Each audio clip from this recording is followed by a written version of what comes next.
Hello everyone, and welcome to my tutorial on how to configure your Dreamcast Broadband Adapter.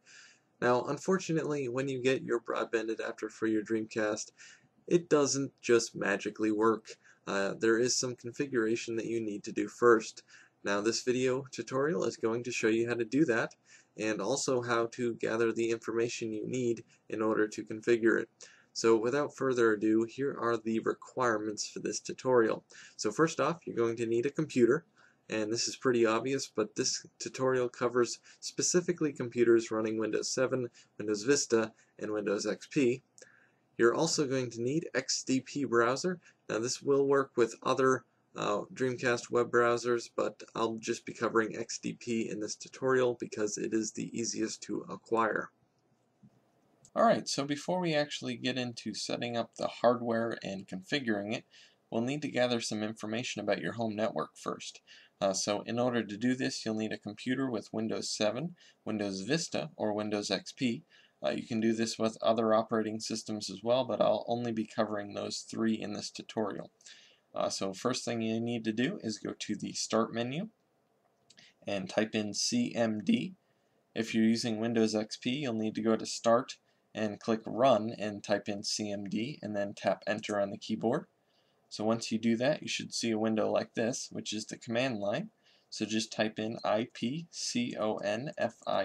ipconfig space /all and tap Enter.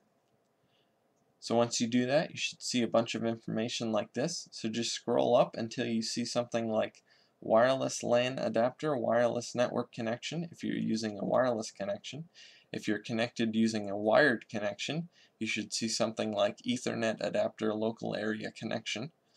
But below those, you will see all the information you need. So you need to write down the following. You need to write down the subnet mask, the default gateway, and the DNS servers. You only need the top two. So once you get all that information written down, we will be all set to move on to the next step.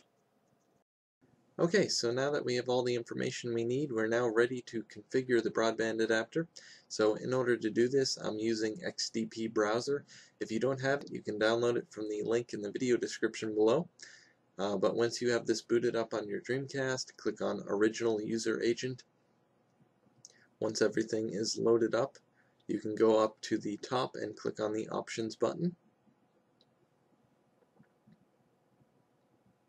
Once you're at the Options page, you can go over and down to Network Info, and on Information Setup, go over to BBA and tap A on your controller. On IP address, go over to Manual, tap A again. Here you need to put in an IP address for your Dreamcast. The first three numbers in the IP address need to be the same as your default gateway, and the last number I'm putting 99, and that should work for most people. For subnet mask, put in the same number that you wrote down earlier.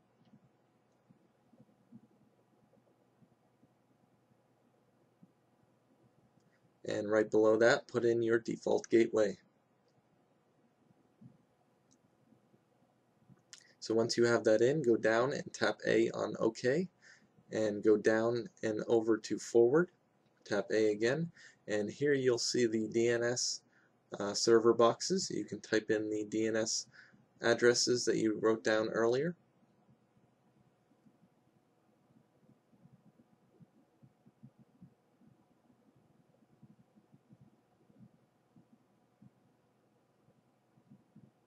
Once you have that in, go down and over to Forward, and you're going to want to tap Forward a few times here and just leave everything blank.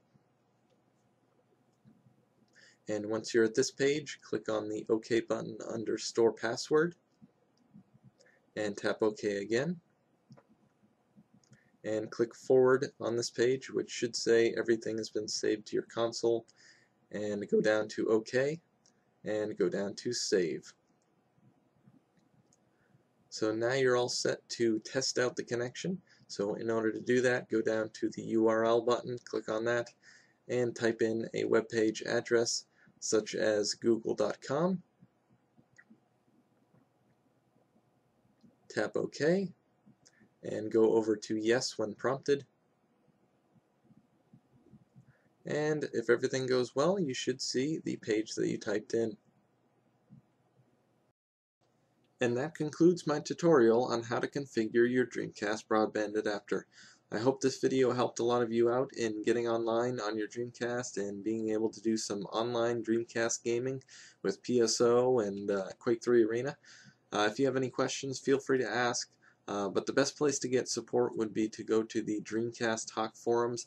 I'll put a link to that in the video description, but a lot of the members out there are really helpful and would be glad to help you out with any problems you have. But anyway guys, thanks for watching. I hope you've enjoyed the video. If you have, please comment, rate, subscribe. Thanks for watching.